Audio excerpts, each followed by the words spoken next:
Hello बच्चों, आप सभी को मेरा नमस्कार। इंडिया के इस बेहतरीन चैनल पर आप सभी बच्चों का again and again most welcome. तो बेटा स्टार्ट करते हैं अपनी सीरीज संजीवनी। क्लियर है? तो संजीवनी सीरीज के अंदर आज हमारा जो नया चैप्टर है body fluid and circulation, chapter number 3। ठीक है, स्ट्रक्चरल ऑर्गेनाइजेशन इन एनिमल हमने कंप्लीट कर लिया। Breathing and exchange of gases हमने कंप्लीट कर लिया। ठीक है, बहुत बेहतरीन तरीके से। ठीक है, मैं इस बात का आपको विश्वास दिलाता हूं, ठीक है, कि हमने एनसीईआरटी पूरी कवर कर ली है। डायग्राम और फ्लो डायग्राम की फॉर्म में एक एक कंसेप्ट क्रिस्टल क्लियर करने की कोशिश की है। ठीक है, कितना क्लियर हुआ ये आप कमेंट में बताओगे। ठीक है, और अब थर्ड लेक्चर हम स्टार्ट कर रहे हैं body fluid and circulation. NEET में इसका 2 से 3 क्वेश्चन का मिनिमम वेटेज है और सबसे इंपॉर्टेंट पार्ट इसका हार्ट वाला है। ठीक है, सारा ही इंपॉर्टेंट है, लगभग क्वेश्चन एक क्वेश्चन अंदर ब्लड वाले पार्ट से आ जाता है, तो 2 क्वेश्चन तक हार्ट वाले पार्ट से आ जाते हैं। क्लियर है? बिल्कुल। तो स्टार्ट करते हैं body fluid and circulation, lecture number 1। ठीक है, आज का टारगेट क्या होगा भाई? आज का जो टारगेट है वो है ब्लड प्लाज्मा कवर करेंगे हम, और ब्लड आरबीसी कवर करेंगे आज हम। ठीक है, ब्लड प्लाज्मा और ब्लड आरबीसी इसको पूरा कवर कर लेंगे। ठीक है, जिससे कि अगले लेक्चर के अंदर हम फॉर्म्ड एलिमेंट पूरा एकदम फिनिश कर दें। क्लियर है? चलो आगे बढ़ते हैं। अब हम बात कर रहे हैं सर्कुलेटरी सिस्टम। तो सर्कुलेटरी सिस्टम किस किस चीज के मिलने से बनता है? सर्कुलेशन के लिए क्या क्या चाहिए भाई? सर्कुलेशन के लिए आपको एक तो सर्कुलेटिंग फ्लूइड चाहिए, सर्कुलेटिंग फ्लूइड जो सर्कुलेट करता है। ठीक है, अब सर्कुलेटिंग फ्लूइड में मैं 2 चीजें पढ़ाऊंगा आपको, एक तो ब्लड पढ़ाने वाला हूं और दूसरा लिम्फ पढ़ाने वाला हूं। तो सर्कुलेटिंग फ्लूइड हमारा पहला टारगेट है, जिसके अंदर हम ब्लड और लिम्फ कवर करेंगे। ठीक है, सेकंड हम पढ़ने वाले हैं बेटा सर्कुलेटिंग फ्लूइड किस भाई, वो कौन सा माध्यम है, ठीक है, मीडियम है जिसके थ्रू वो सर्कुलेट करता है। आप बोलोगे ब्लड वेसल्स, ठीक है, या लिम्फ की बात करेंगे तो लिम्फ वेसल्स। ठीक है, तो ब्लड और लिम्फ वेसल्स की बात करेंगे तो उसमें एक आर्टरी होती है, एक वेन होती है और कैपिलरीज होते हैं। ठीक है, ऐसे ही लिम्फ वेसल्स के अंदर भी, ठीक है, कैपिलरीज होते हैं और लिम्फ वेसल्स होते हैं। ठीक है, और डक्ट भी होते हैं, जो मैं आगे पढ़ाऊंगा लिम्फेटिक सिस्टम में। ठीक है, चलो भाई ये भी समझ में आ गया हमारा मीडियम भी क्या है, किसके थ्रू ये ट्रांसपोर्ट करेगा। अच्छा, ट्रांसपोर्ट के लिए फोर्स, ट्रांसपोर्टिंग फोर्स कौन लगाएगा भाई? ट्रांसपोर्ट करने के लिए कोई ना कोई फोर्स तो लगाना पड़ेगा ना। तो फोर्स लगाने वाला सब्सटेंस क्या होगा यहां पर? हार्ट। ठीक है, हार्ट पंपिंग मशीन है जो इन वेसल्स के अंदर ब्लड को, ठीक है, पंप करने के लिए रिस्पॉन्सिबल है। क्लियर है? तो अब स्टार्ट करते हैं खतरनाक तरीके से, समझ रहे हो ना? ठीक है, तो हम ब्लड वेसल्स कवर करने वाले हैं और पंपिंग डिवाइस हार्ट कवर करने वाले हैं। तो आज का टारगेट तो हमारा सर्कुलेटिंग फ्लूइड ही है। ठीक है, ओके, सर्कुलेटिंग फ्लूइड में आज हम सबसे पहले ब्लड को अपना टारगेट लेके चल रहे हैं और ब्लड के बाद हम करेंगे लिम्फ। ठीक है, अब आ जाती है ब्लड। तो बेसिक एनसीईआरटी की वही बेसिक लाइंस हैं, तो कुछ चीजें मैंने एडिशनल ऐड की हैं जो कंसेप्ट के लिए बहुत जरूरी है, पर एनसीईआरटी पूरी लाइन टू लाइन मिलने वाली है आपको। क्लियर है? बिल्कुल। तो सबसे पहले बात आती है कि ब्लड क्या है? It is a fluid connective tissue, और haematology is a study of blood. ठीक है, या उससे रिलेटेड जो डिसीज पढ़ेंगे वो सब इसी में आ जाएंगे। ठीक है, तो it is a fluid connective tissue, ये ध्यान रखना है आपको। अगर हम ब्लड की बात करते हैं तो ब्लड क्या है बेटा? It is a fluid connective tissue, और जितने भी कनेक्टिव टिश्यूज होते हैं उनका ओरिजिन मीजोडर्मल होता है। ठीक है, ऑल कनेक्टिव टिश्यू, तो इसका ओरिजिन भी मीजोडर्मल होगा। ठीक है, अब बात करते हैं भाई हेमाटोलॉजी क्या है? Study of blood and it's disease, जो हम डिटेल्ड में पढ़ने वाले हैं, ब्लड और उसकी, समझ रहे हो, डिसीज को। हेमाटोलॉजी पूरी यही चलेगी। ठीक है, तो सबसे पहले हम बात करते हैं ब्लड वॉल्यूम की। अगर वॉल्यूम की बात की जाए तो मेल और फीमेल में ये वॉल्यूम थोड़ा सा वेरी करता है। जैसे हम मेल की बात करते हैं तो मेल के अंदर ब्लड वॉल्यूम कितना होगा? अप्रोक्सीमेटली 5 से लेकर के 5.5 लीटर अप्रोक्सीमेटली। फीमेल में कितना होगा? बोल सकते हो 4 से लेकर के 4.5 लीटर, यानी कहीं ना कहीं फीमेल के अंदर ये वॉल्यूम थोड़ा कम होता है कंपैरेटिव मेल। समझे? यस या नो? समझे? जो अगर हम मेल के अंदर बात करते हैं तो मेल में ये बॉडी वेट का, ठीक है, जैसे हमने लीटर में बात की अभी, अगर मैं इसको वेट के हिसाब से देखूं, भाई ऐसा तो है नहीं है सबके अंदर इतना ही ब्लड होगा। ठीक है भाई, खली जैसे स्ट्रक्चर भी है और बहुत छोटे स्ट्रक्चर भी हैं दुनिया के अंदर, ठीक है। तो इट इज अप्रोक्सीमेटली वैल्यू है, पर इसलिए कहा जाता है कि बॉडी वेट का मेल में 8% होना चाहिए, समझ रहे हो ना मेरी बात, और फीमेल में बॉडी वेट का 7% होना चाहिए, ये ध्यान रखना है आपको। 8% ऑफ बॉडी वेट, और फीमेल के केस में क्या याद रखोगे, लगभग 7% ऑफ बॉडी वेट। तो बॉडी वेट का 7% होना चाहिए, ठीक है, अप्रोक्सीमेटली। फीमेल में ब्लड कंपैरेटिव मेल कम होता है, क्यों? क्योंकि मैंने बताया था, क्योंकि प्यूबर्टी से मेनोपॉज तक कंटिन्यू एक साइकिल रन होती है, मेंस्ट्रुअल साइकिल, जिसमें काफी अमाउंट में ब्लड लॉस भी होता है, ठीक है, होता है एमएल्स में, ठीक है। वह एक कारण तो ये है। दूसरा कारण, मेल के पास टेस्टोस्टेरोन होता है, एंड्रोजन ज्यादा होते हैं, जो कहीं ना कहीं एराथ्रोपोइसिस को इंड्यूस करने के लिए रिस्पॉन्सिबल होते हैं। फीमेल के पास एंड्रोजन कम होते हैं, तो इसलिए यहां पर ब्लड का लेवल कंपैरेटिव मेल कम होता है, समझे? कंटिन्यू करते हैं, ठीक है। अब बात करते हैं ECF, एक्स्ट्रा सेलुलर फ्लूइड। भाई बॉडी के अंदर दो ही फ्लूइड है, एक तो सेल के अंदर है, एक सेल के बाहर है। सेल के जो बाहर है वो एक्स्ट्रा सेलुलर फ्लूइड है, जिसमें ब्लड भी आता है, जिसमें लिम्फ भी आता है, ब्लड तो लिम्फ तो ब्लड की पार्ट हो गया, ठीक है, जिसमें साइनोवियल फ्लूइड आता है, जिसमें CSF आता है, समझ रहे हो? बॉडी के जितने भी फ्लूइड्स हैं सारे के सारे मिला दिए जाएं तो इनको बोलते हैं एक्स्ट्रा सेलुलर फ्लूइड, ठीक है, एक्सेप्ट सेल के अंदर वाले फ्लूइड की बात नहीं कर रहे, ठीक है। तो एक्स्ट्रा सेलुलर फ्लूइड की बात कर रहा हूं बेटा। तो एक्स्ट्रा सेलुलर फ्लूइड कितना होता है? अप्रोक्सीमेटली 15 लीटर,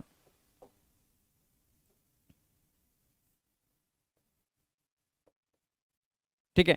कह सकते हो विच फॉर्म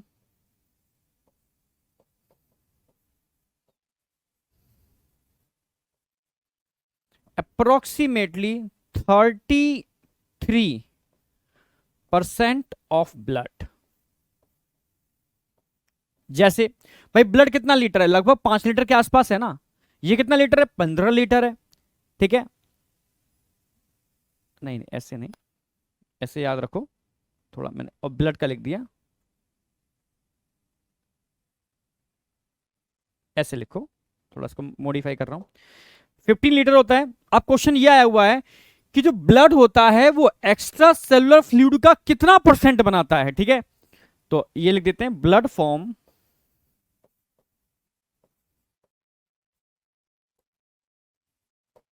अप्रोक्सीमेटली 33%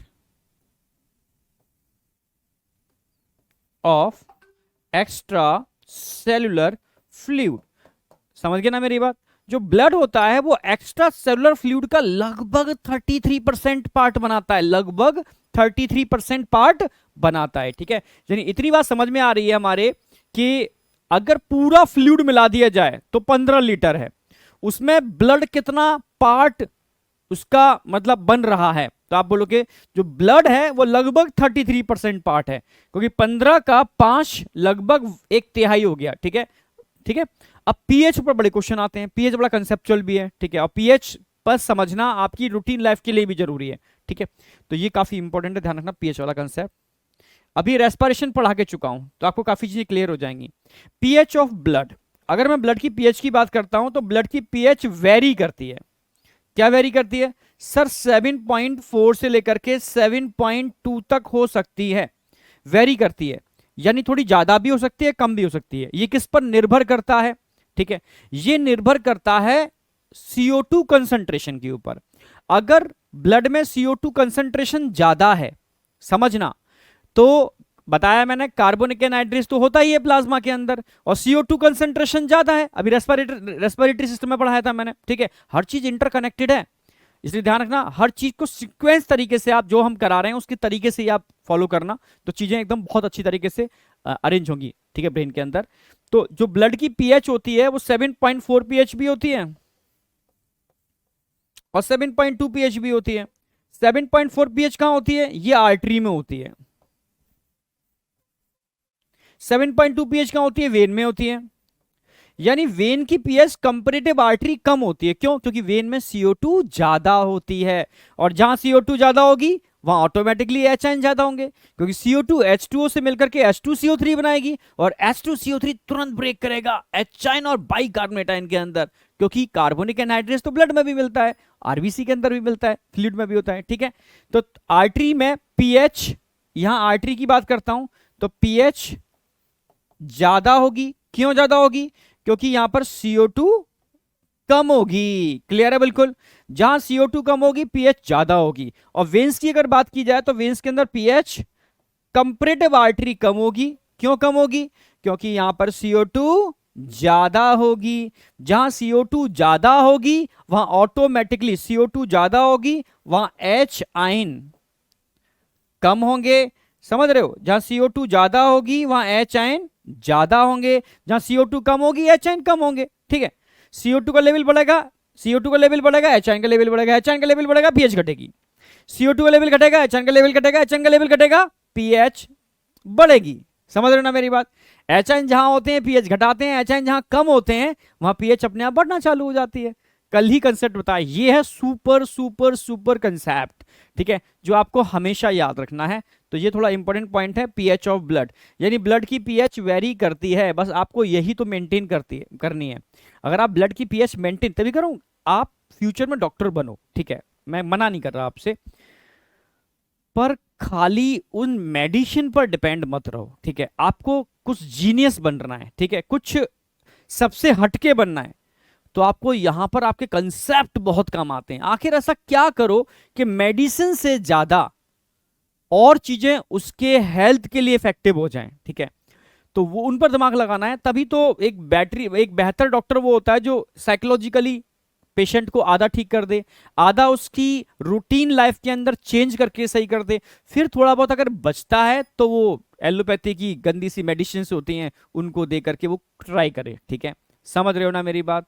ठीक है, यही है, यही तरीका है। ठीक है, चलो आगे बढ़ते हैं। हाँ, चल रहा है सब कुछ ओके। चलो, तो ब्लड की बात चल रही है, तो ब्लड में अब हम बात करते हैं कंपोजिशन ऑफ ब्लड। ये क्वेश्चन यहां से बनता है, एनसीईआरटी ने एक पूरा इसका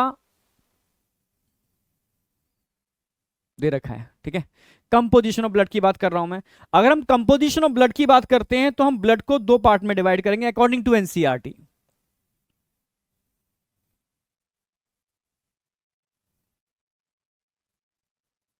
समझना, अकॉर्डिंग टू एनसीईआरटी हम ब्लड को टू पार्ट में डिवाइड करने वाले हैं। ठीक है, एक तो आप बोलोगे भाई ब्लड में क्या होते हैं, ब्लड सेल्स होते हैं, इनको फॉर्म्ड एलिमेंट बोलते हैं, एनसीईआरटी लिखती है फॉर्म्ड एलिमेंट। ठीक है, और दूसरा क्या होता है, प्लाज्मा। तो ब्लड को आप दो पार्ट में डिवाइड कर सकते हो, प्लाज्मा एंड फॉर्म्ड एलिमेंट।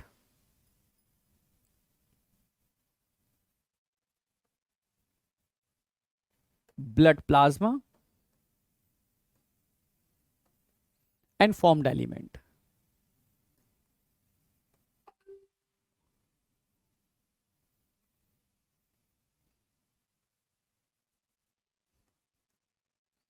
यानी सेल्स की बात चल रही है।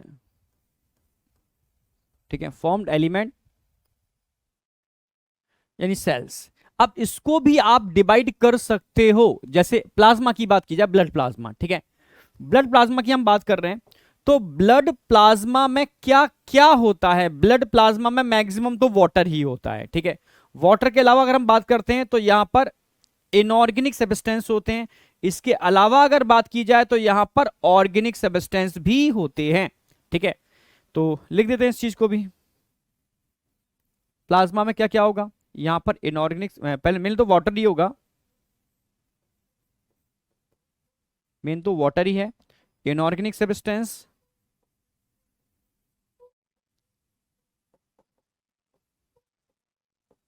Then organic substance.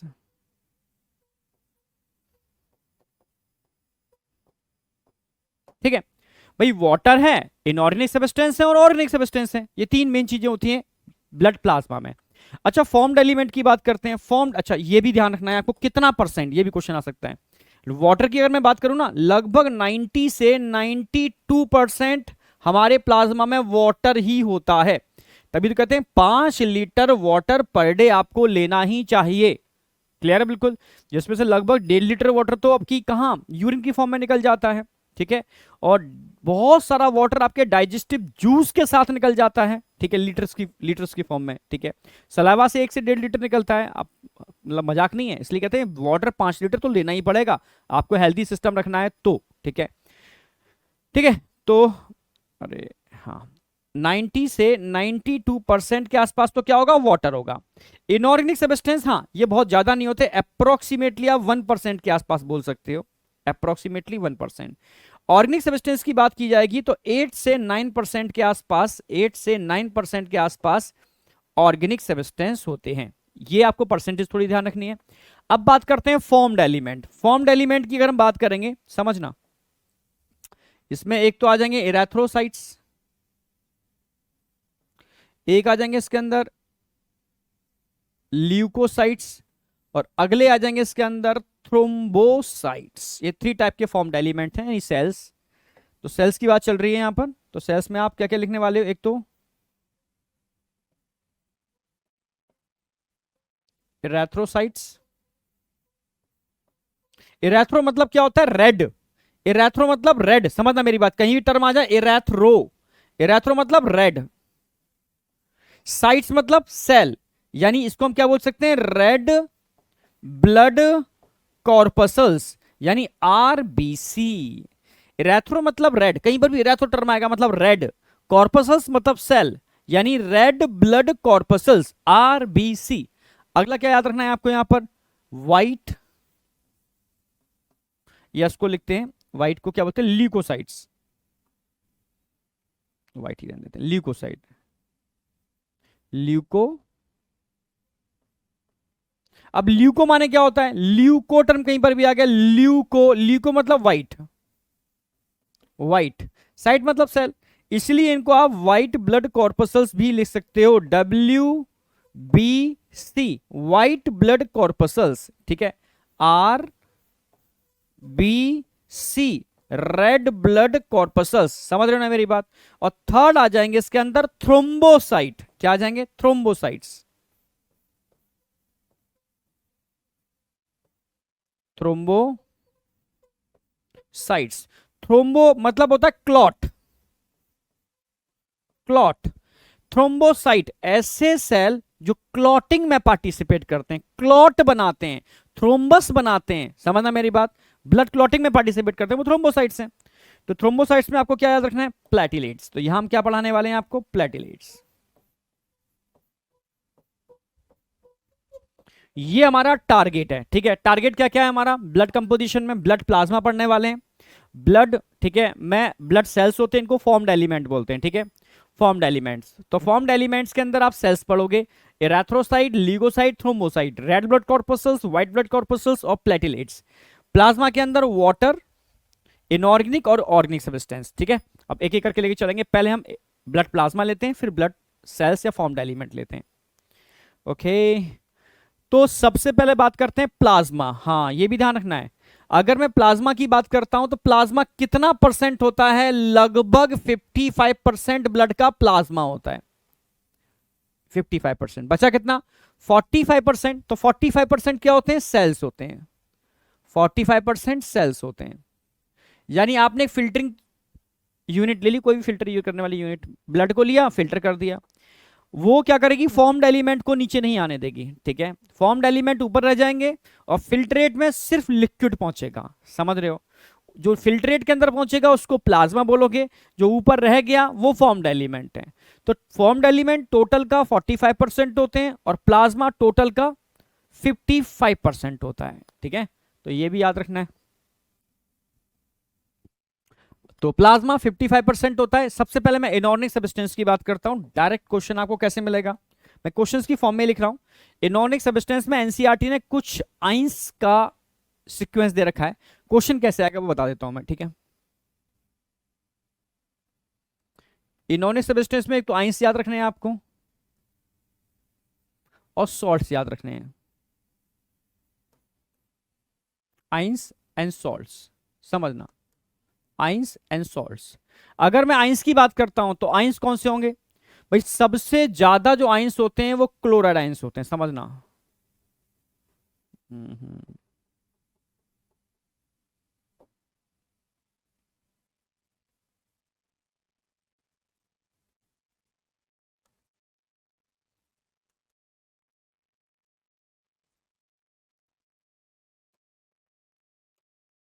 आइंस में आएगा तो आइंस में ध्यान रखने हैं आपको, सबसे ज्यादा क्लोराडाइन, फिर सोडियम, फिर पोटेशियम, फिर कैल्शियम का नंबर आता है, और कैल्शियम के बाद मैग्नीशियम। कैल्शियम मैग्नीशियम डाइवेलेंटाइन है। ये सीक्वेंस ध्यान रखनी है, इससे काम बन जाएगा, ठीक है। क्लोराइड, सोडियम, ठीक है, पोटेशियम, कैल्शियम और मैग्नीशियम, ठीक है। अब सॉल्ट में भाई मेन तो सॉल्ट NaCl ही है, मैक्सिमम जो मिलता है NaCl, पर बफर का काम कौन करता है यहां पर? बफर का काम, ठीक है, sodium bicarbonate NaHCO3 act as buffer. Buffer का ना समझते हो? जो पीएच को मेंटेन रखे, जैसे आप हो चाय, खूब चाउमीन खा लेते हो, ठीक है, आप कोल्ड ड्रिंक पी लेते हो, CO2 कंटेनिंग होती है, पता है? CO2 कंटेनिंग ड्रिंक कम से कम पीनी चाहिए, ठीक है। चाउमीन, कोल्ड ड्रिंक जैसी चीजें आप जब लेते हो ना, तो कहीं ना कहीं आपके ब्लड की पीएच बिगड़ती है, ठीक है। तो नेचुरली पीएच को मेंटेन करने के लिए आपकी बॉडी के अंदर ब्लड बफर सिस्टम होते हैं जो आपको बचा लेते हैं, ठीक है। तो ब्लड बफर सिस्टम आपके पास होते हैं जो आपको बचा लेते हैं, पर कोशिश करना चाहिए अवॉइड करो, ठीक है भाई। बिल्कुल अवॉइड तो नहीं कर सकते जिस सोसाइटी में आप रह रहे हो, पर न के बराबर कम से कम कोई कभी पिलाए, नहीं आया क्या, बस कोई पिलाए तो पी लो, नहीं तो अपनी तरफ से खरीद के पीने की जरूरत नहीं है। समझे या नहीं समझे? हाँ समझिए, समझिए, ठीक है।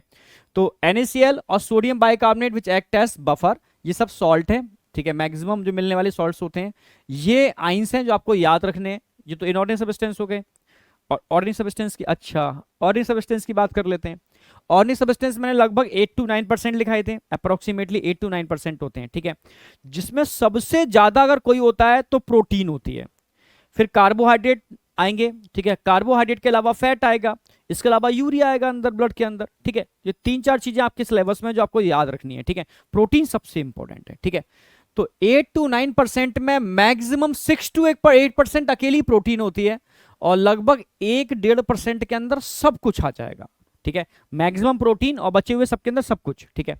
तो प्रोटीन की बात कर रहा हूं मैं। इस प्रोटीन को मैं थोड़ा ग्राफिकल पैटर्न में लिखता हूं तो बच्चों को याद हो जाता है आसानी से, ठीक है। तो ऐसे लिखूंगा तो याद हो जाएगा। बच्चों ने बोला सर ऐसे याद तुरंत हो जाता है, मैंने बहुत अच्छा।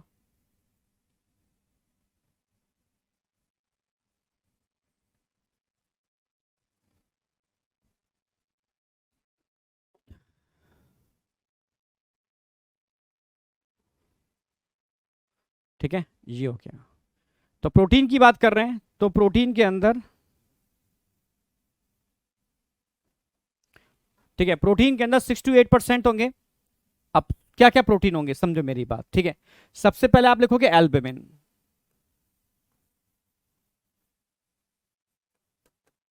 एल्बुमिन।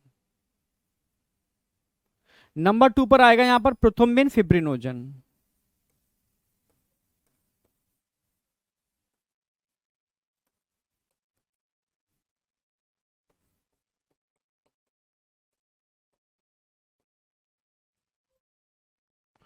ठीक है, और लास्ट में आएगा ग्लोबुलिन। ठीक है, albumin, prothrombin, fibrinogen and globulin, ये मेन 3 ब्लड प्रोटीन है। इनमें भी अगर कोई परसेंटेज पूछे, कोई पूछे तो मैक्सिमम एल्बुमिन होते हैं, मैक्सिमम एल्बुमिन होते हैं, मैक्सिमम यही होते हैं, ठीक है। अब 3 बातें ध्यान रखनी है इन तीनों की। क्या क्या 3 बातें ध्यान रखनी है भाई? कैसी ब्लड प्रोटीन है, बड़ी है, छोटी है, कहां बनती है और क्या करती है, कैसी है, कहां बनती है और क्या करती है, बस 3 बातें ध्यान रखनी है आपको, बस, ठीक है। तो अगर मैं एल्बुमिन की बात करूं तो 3 पॉइंट यहां याद रखने हैं। स्मॉलेस्ट होती है,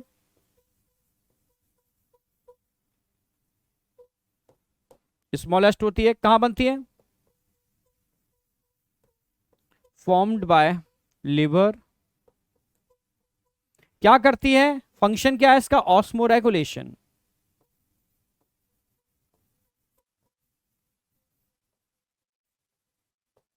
कैसी है, कहां बनती है, कौन बनाता है मतलब, और क्या करती है? तो स्मॉलेस्ट होती है, फॉर्म्ड बाय लिवर, और काम क्या करती है? Osmo regulation. यानी बॉडी की परासरणता को, हिंदी में बोलते हैं इसको, बॉडी की परासरणता को नियमित करती है या मेंटेन करती है, ठीक है। बॉडी के ऑस्मोटिक पोटेंशियल को मेंटेन करने का काम करती है, समझ में आया ना। इसको ऑस्मो रेगुलेशन बोलते हैं, जैसे ब्लड की ऑस्मोलरिटी बाहर के फ्लूइड की ऑस्मोलरिटी के बराबर रहे, ठीक है। ऑस्मोलरिटी समझते हो ना, एक पानी है ग्लास, दूसरा ग्लास पानी है, दूसरे ग्लास पानी में आपने 1 या 2 चम्मच नमक डाल दिया, तो बताओ किसकी परासरणता ज्यादा होगी। जिसमें नमक नहीं है उसकी परासरणता कम होगी, जिसमें नमक ज्यादा है उसकी परासरणता ज्यादा होगी, ठीक है। अगर दोनों की परासरणता या ऑस्मोलरिटी को मेंटेन करना हो तो दोनों ग्लास के अंदर आप 2-2 चम्मच नमक डाल दो, तो दोनों की ऑस्मोलरिटी परासरणता बराबर हो जाएगी। क्लियर है बिल्कुल। तो उसी को मेंटेन करने का काम करता है एल्ब्यूमिन, ठीक है। अब प्रोथ्रोम्बिन फिब्रिनोजन की बात करते हैं, इन दोनों की बात कर लेते हैं, दोनों अलग अलग होते हैं, प्रोथ्रोम्बिन और फिब्रिनोजन, ठीक है। पहले कहां बनती हैं, लिवर में। कैसी होती हैं, लार्जेस्ट, ठीक है। क्या करती हैं, ब्लड क्लॉटिंग, सिंपल, ठीक है। 3 पॉइंट याद रखनी है, लार्जेस्ट ब्लड प्रोटीन है, लार्जेस्ट होती है,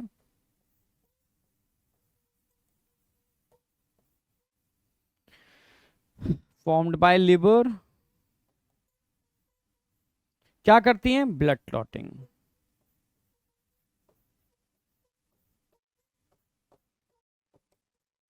चलो भाई ये भी क्लियर हो गया। ऐसे ही ध्यान रखनी है ग्लोबुलिन। अगर ग्लोबुलिन की बात की जाए, ठीक है, तो ये टाइप्स में डिवाइड करोगे इनको, ठीक है, थोड़ा टाइप्स में डिवाइड करोगे ग्लोबुलिन को, क्योंकि यहां आपके 3 टाइप्स होंगे, अल्फा, बीटा और गामा, ठीक है। अगर मैं अल्फा ग्लोबुलिन की बात करता हूं, समझना,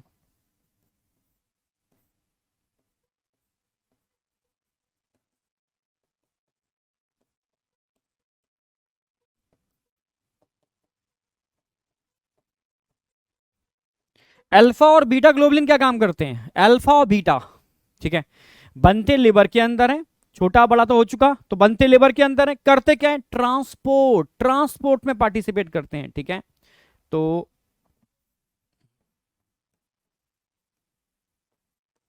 फॉर्म्ड बाय लिवर, ये तो क्लियर है ही, ठीक है। और किस में पार्टिसिपेट करेंगे, ट्रांसपोर्ट ऑफ आइंस मिनरल्स, इसमें हेल्प करते हैं, ठीक है, ट्रांसपोर्ट ऑफ आइन एंड मिनरल्स।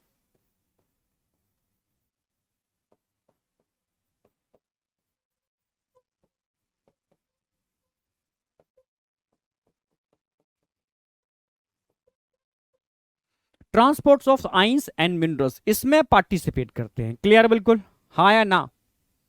अब बात करते हैं गामा ग्लोबुलिन की। किसकी बात करते हैं, गामा ग्लोबुलिन, ठीक है। अगर गामा ग्लोबुलिन की बात करते हैं तो ये बहुत इंपॉर्टेंट है, इनको बोलते हैं इम्यूनोग्लोबुलिन।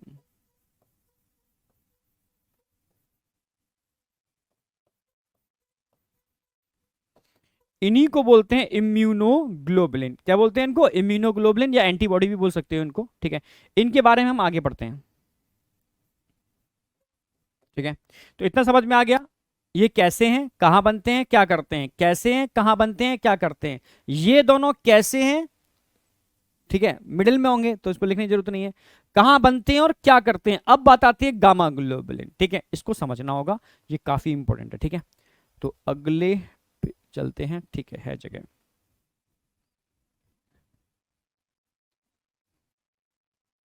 ओके,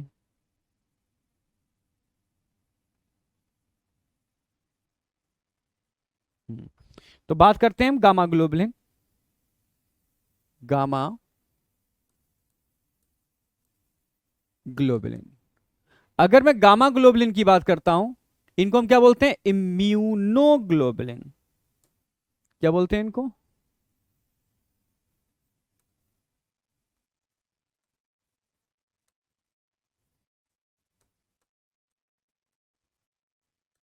भाई इम्यूनोग्लोबुलिन बोलो, या इनको आप एंटीबॉडी भी बोल सकते हो, एंटीबॉडी। ये इस तरीके के ग्लाइकोप्रोटीन्स होते हैं या प्रोटीन्स होते हैं जो हमारे ब्लड में होते हैं और हमारे ब्लड के डिफेंस सिस्टम का पार्ट है, इम्यूनिटी के अंदर। उसको बेहतरीन तरीके से बताने वाला हूं, 12th वाला पार्ट आएगा उसके अंदर, ठीक है। तो समझो एक डिफेंस सिस्टम में पार्टिसिपेट करते हैं, इनको इम्यूनोग्लोबुलिन या एंटीबॉडी बोलते हैं, ठीक है। समझे? तो अब बनाता कौन है, कैसे बनते हैं, तो दो तीन बातें ध्यान रखनी है।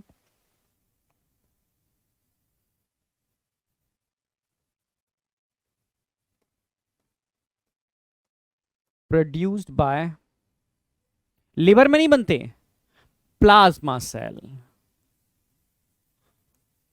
प्लाज्मा सेल्स क्या होते हैं sir? Plasma cells, it is a types of B lymphocyte, B lymphocytes. समझ रहे हो? Plasma cell types of B lymphocytes होते हैं। बी लिम्फोसाइट समझ, तो टाइप्स ऑफ डब्ल्यूबीसी, ठीक है। डब्ल्यूबीसी का एक टाइप है बी लिम्फोसाइट। तो प्लाज्मा सेल एक टाइप्स ऑफ बी लिम्फोसाइट्स होते हैं। समझ रहे हो ना मेरी बात? बी लिम्फोसाइट्स होते हैं। क्या करते हैं ये बी लिम्फोसाइट्स? ये टाइप्स ऑफ बी लिम्फोसाइट जो होते हैं, जिनको हम प्लाज्मा सेल बोल रहे हैं बेटा, ठीक है, ये करते क्या हैं, ठीक है, इनका मेन पर्पस क्या है, ठीक है, ये एक तरीके से बॉडी को प्रोटेक्ट करते हैं डिफरेंट टाइप के पैथोजन के इन्फेक्शन से, ठीक है, तो डिफेंस सिस्टम का पार्ट है, ठीक है।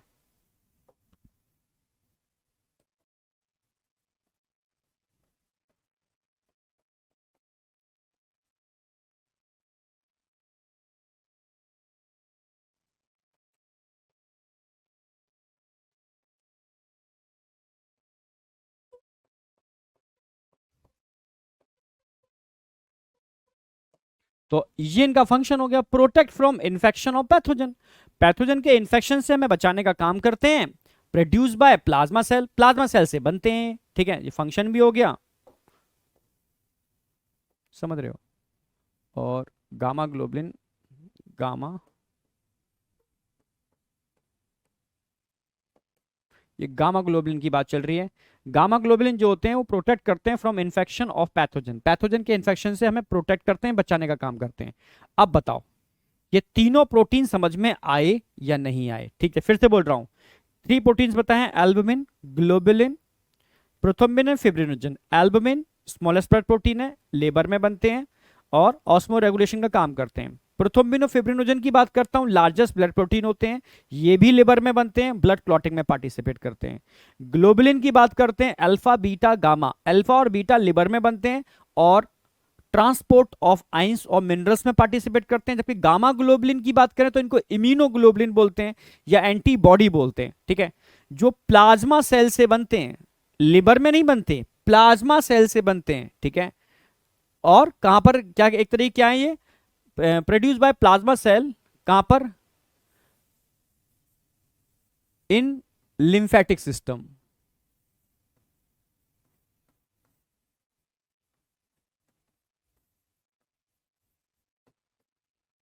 हमारे बॉडी का जो लिम्फेटिक सिस्टम है वहां पर मैक्सिमम डब्ल्यूबीसी होते हैं, तो प्लाज्मा सेल बनाते हैं इनको लिम्फेटिक सिस्टम के अंदर, ठीक है। आरबीसी से कोई संबंध नहीं है इनका, सॉरी लिवर से कोई संबंध नहीं है इनका, ठीक है। और करते क्या है, प्रोटेक्ट करते हैं from infection of pathogen, pathogen के इन्फेक्शन से हमें बचाने का काम करते हैं।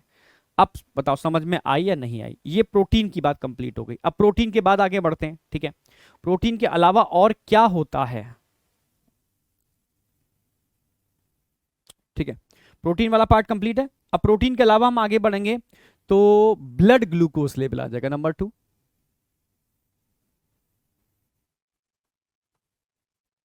Blood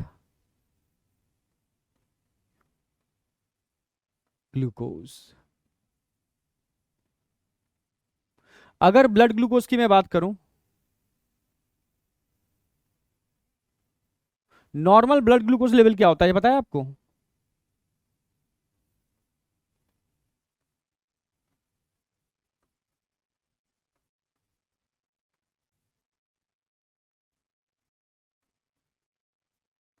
normal blood glucose level क्या होता है, ठीक है, नॉर्मल ब्लड ग्लूकोज लेवल की बात करते हैं तो ये होता है अप्रोक्सीमेटली, आप याद रखना, 100 मिलीग्राम पर डेसीलीटर। ये नॉर्मल ब्लड ग्लूकोज लेवल है, ठीक है यार, इतना नॉर्मल है, इतना होना चाहिए, ठीक है।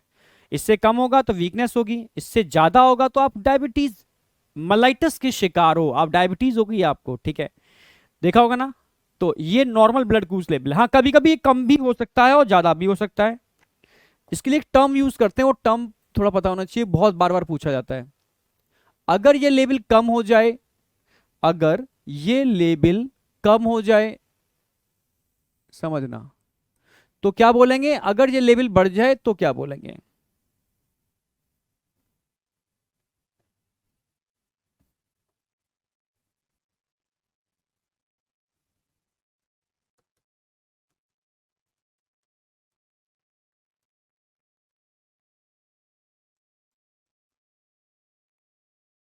हाइपो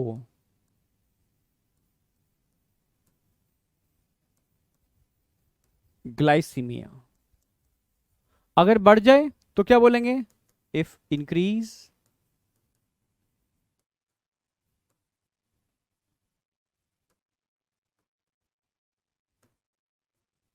अब क्या बोलेंगे? Hyper glycaemia. हाइपर,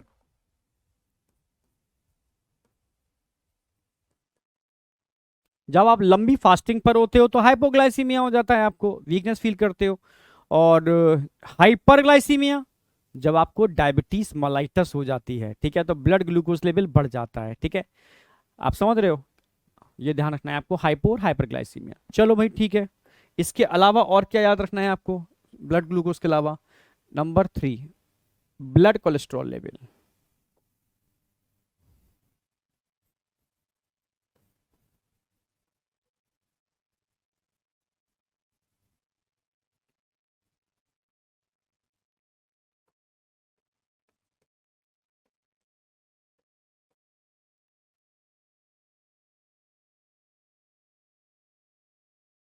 अगर ब्लड कोलेस्ट्रॉल लेवल की बात करते हैं तो नॉर्मल वैल्यू कितनी होती है ब्लड कोलेस्ट्रॉल की? ठीक है, अप्रोक्सीमेटली 150, ठीक है, मिलीग्राम पर decilitre.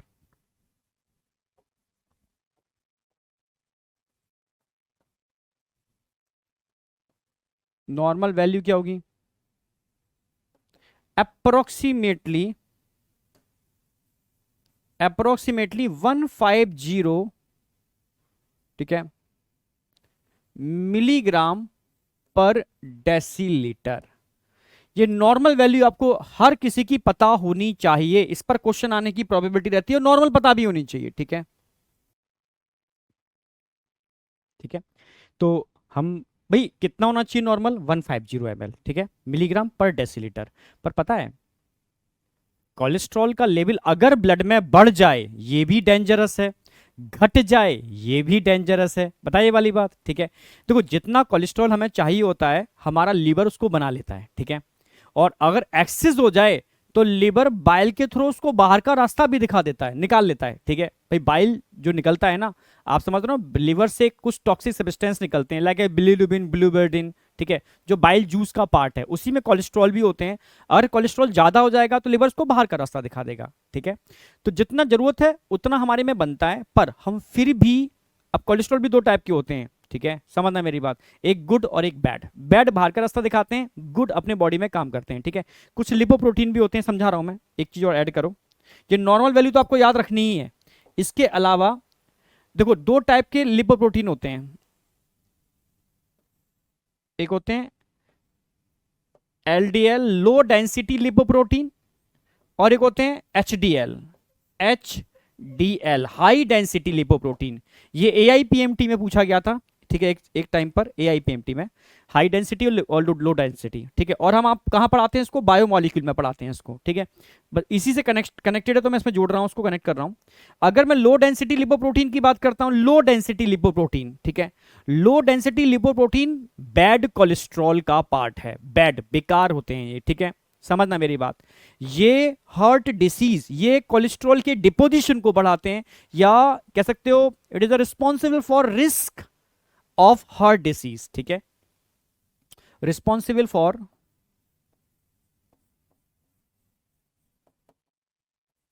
Responsible for risk of heart disease. तो आपकी डाइट में लो डेंसिटी लिपोप्रोटीन नहीं होने चाहिए, समझ रहे हो ना मेरी बात? हाँ, जितने भी ऐसे घी जैसे डालडा हुआ, ठीक है, ये लो डेंसिटी लिपोप्रोटीन है। हाँ, जैसे सनफ्लावर वेजिटेबल सॉइल ऑयल होते हैं ना, ये बेटर है, ये हाई डेंसिटी लिपोप्रोटीन है, ठीक है। ये गुड कह सकते हो कोलेस्ट्रॉल का पार्ट है। तो ये हाई डेंसिटी लिपोप्रोटीन क्या करते हैं, ठीक है, prevent from prevent from heart disease. समझना मेरी बात, जैसे आपकी मान लो ब्लड वेसल्स में कोलेस्ट्रॉल का डिपोजिशन चालू हो गया, बैड कोलेस्ट्रॉल भरना चालू हो गया, तो ये हाई डेंसिटी लिवर प्रोटीन का काम करते हैं, उसको एब्जॉर्व करते हैं और सीधा लिवर में लेके जाते हैं और लिवर के थ्रू उसका बाहर का रास्ता दिखा देते हैं। यानी आपकी डाइट में हाई डेंसिटी लिपोप्रोटीन होने चाहिए। ये हाई डेंसिटी लिपोप्रोटीन आपके कोलेस्ट्रॉल, बैड कोलेस्ट्रॉल को इंक्रीज होने से रोकते हैं, यानी इनडायरेक्टली हार्ट डिसीज होने से रोकते हैं। ठीक है, तो ये याद रखना है आपको। इसके अलावा एक चीज और याद रखनी है आपको नंबर 4 पर, ब्लड यूरिया। तो पूछा जाए नॉर्मल ब्लड यूरिया लेवल कितना होता है, ये पता होना चाहिए। नॉर्मल ब्लड यूरिया कितना होता है, अप्रोक्सीमेटली 20 से लेकर के 40 मिलीग्राम पर 100 ml ऑफ ब्लड।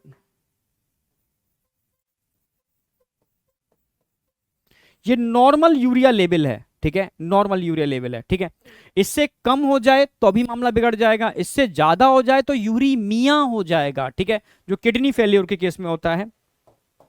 ठीक है, ये नॉर्मल ब्लड यूरिया लेवल है। ठीक है, कंडीशन लिख रहा हूं, uraemia if increase blood urea, तो क्या बोलते हैं इसको, यूरीमिया। यूरीमिया, ये क्वेश्चन पूछा था, यूरीमिया क्या होता है। जो नॉर्मल वैल्यू है भाई, किडनी आपकी काम नहीं करेगी, किडनी फेल्योर का केस आ गया, किडनी प्रॉपर वर्क नहीं कर रही, तो ये लेवल धीरे धीरे बढ़ना चालू हो जाएगा और इंसान को हो जाएगा यूरीमिया, यानी level of urea increase in blood, इसको यूरीमिया बोलते हैं। समझे या नहीं समझे, इसको क्या बोलते हैं, यूरीमिया बोलते हैं। और यूरीमिया की वजह से ब्लड की पीएच चेंज होती है और पीएच चेंज होने से आरबीसी का स्ट्रक्चर चेंज हो जाता है, और आरबीसी का स्ट्रक्चर चेंज हो गया तो आरबीसी को ब्रेक करना चालू कर देते हैं मैक्रोफेज। ठीक है, और जो लीड करता है, ये लीड करता है किसको, एनीमिया को। इसकी वजह से क्या हो जाता है, एनीमिया। एनीमिया समझते हो, नंबर ऑफ आरबीसी काउंट कम हो जाना, इसको एनीमिया कहते हैं। ठीक है, क्यों आरबीसी काउंट कम हो रहा है, क्योंकि ब्लड यूरिया लेवल बढ़ रहा है, यूरीमिया हो रहा है। इससे क्या होगा, उससे क्या होगा, आरबीसी की, भाई ब्लड टॉक्सिक है यूरिया, तो यूरिया का लेवल जब बढ़ेगा तो ब्लड में आरबीसी का स्ट्रक्चर चेंज होगा, और स्ट्रक्चर चेंज होने के बाद तो उनको छोड़ा ही नहीं जाएगा, उनको स्प्लीन के मैक्रोफेज खत्म कर देंगे। ठीक है, इसलिए कहते हैं अगर ब्लड यूरिया लेवल बढ़ेगा तो ये लीड करता है, ठीक है, यूरीमिया को, यूरीमिया लीड करता है, ठीक है, एनीमिया को। एनीमिया का मतलब है आरबीसी काउंट धीरे धीरे कम होना चालू हो जाएगा, क्योंकि उनका ब्रेकडाउन चालू हो जाएगा। तो ये नॉर्मल लेवल मैंने बता दिए हैं आपको। ठीक है, यानी आपके ब्लड का इनऑर्गेनिक, ऑर्गेनिक और फॉर्म्ड एलिमेंट वाला पूरा पार्ट, सॉरी, ऑर्गेनिक और इनऑर्गेनिक प्लाज्मा वाला पूरा पार्ट कंप्लीट हो चुका है। प्लाज्मा यहां कंप्लीट हो चुका है और अब स्टार्ट करेंगे हम फॉर्म्ड एलिमेंट। क्लियर है बिल्कुल। तो अब स्टार्ट करने वाले हैं हम फॉर्म्ड एलिमेंट, जिसमें हम सबसे पहले बात करेंगे आरबीसी की, फिर डब्ल्यूबीसी की, क्लियर है, और फिर प्लेटिलेट्स की। यहां हमारा फॉर्म्ड एलिमेंट वाला पार्ट फिनिश होगा। ठीक है, ओके। अच्छा, 2-3 पॉइंट्स हैं, नोटेबल पॉइंट्स, ये और देख लो। अगर आपसे कहा जाए प्लाज्मा क्या होता है, प्लाज्मा क्या होता है, तो आपका सर ब्लड में से सेल्स को निकाल दो या फॉर्म्ड एलिमेंट को निकाल दो तो प्लाज्मा बचेगा। आप बोल सकते हो sir blood minus formed element, formed elements. अगर ब्लड में से आप फॉर्म्ड एलिमेंट को निकाल दोगे तो बचेगा क्या, प्लाज्मा। ये ध्यान रखना है। सर सीरम क्या होता है, समझना, सीरम क्या होता है समझो। एक तो ब्लड में से आपने फॉर्म्ड एलिमेंट को, सेल को निकाल दिया, फॉर्म्ड एलिमेंट यानी सेल्स, मैं लिख देता हूं सेल्स। ठीक है, प्लाज्मा बचा। अब प्लाज्मा में क्लॉटिंग फैक्टर डिसॉल्व फॉर्म में होते हैं। अब इन क्लॉटिंग फैक्टर को भी निकाल दोगे तो एक येलोइश सब्सटेंस बचता है, उसको हम सीरम बोलते हैं। तो सीरम इज इक्वल टू क्या होता है, plasma minus blood clotting factor. चलो ठीक है, ये भी समझ में आ गया। लिम्फ में डिटेल में पढ़ाने वाला हूं, ठीक है।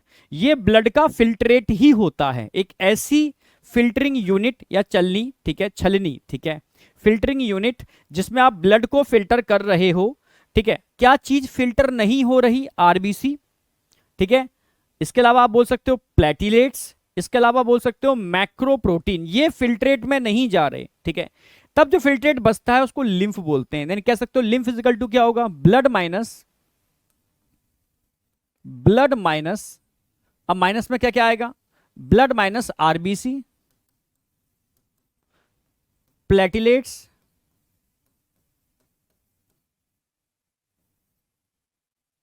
इसके अलावा क्या बचा? Macro protein.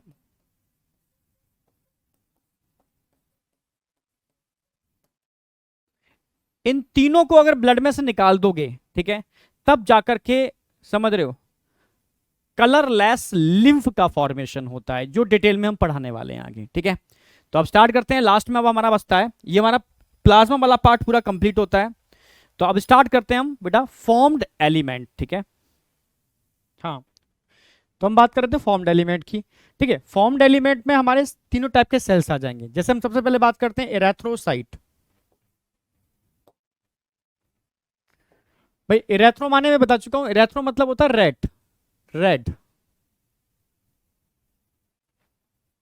कहीं भी टर्म आ जाएगा एरेथ्रो मतलब रेड, साइट माने सेल्स, यानी रेड ब्लड कॉर्पसल्स, ठीक है, लाल रुधिर कणिकाएं, ठीक है। तो सबसे पहले हम बात करेंगे भाई इनका नंबर कितना है, ठीक है। नंबर ऑफ आरबीसी एनसीईआरटी में दे रखा है। नंबर की बात करते हैं तो एक एडल्ट के अंदर अप्रोक्सीमेटली 5 से लेकर के 5.5 मिलियन पर एमएमक्यू, यानी एक एमएमक्यू अगर ब्लड लेते हो तो उसमें 5 से लेकर के 5.5 मिलियन आरबीसी होते हैं, ठीक है। तो अगर मैं नंबर की बात करता हूं तो अप्रोक्सीमेटली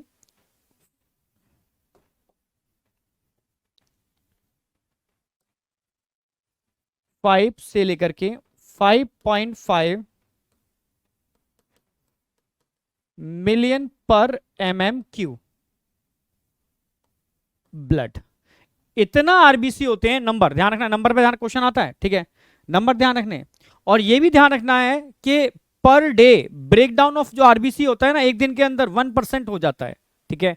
तभी तो कहते हैं कि आपको ब्लड डोनेट करना चाहिए, क्योंकि आरबीसी टूटेगी तो कुछ टॉक्सिक मटेरियल बनते हैं इससे, लाइक ए ब्लूबिन, ब्लूबर्डिन, लाइक ए बाइल पिगमेंट, ठीक है, हीमोग्लोबिन के ब्रेकडाउन से बनते हैं, ठीक है।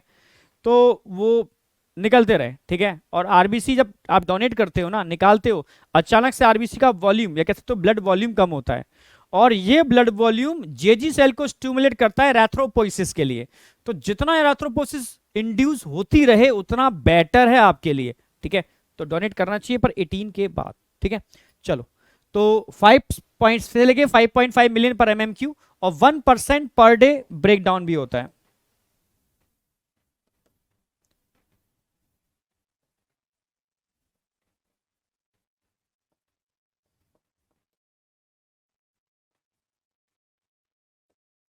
Breakdown of RBC per day approximately 1%, ये ध्यान रखना है आपको, ठीक है। चलो, अब आगे बात करते हैं इसके साइज और शेप की, ठीक है। साइज एंड शेप, तो एनसीईआरटी की एक लाइन है, मोस्टली मैमल्स की बात कर रहा हूं मैं, RBC in most of the mammals biconcave होती हैं, बाइकॉनकेव, दोनों साइड से केव मतलब धसी हुई होगी, ठीक है। समझ रहे हो ना मेरी बात? बाइकॉनकेव होती है without nucleus and cytoplasmic organelles. तो in most of the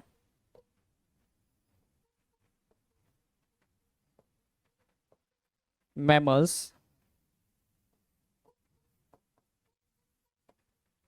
RBC are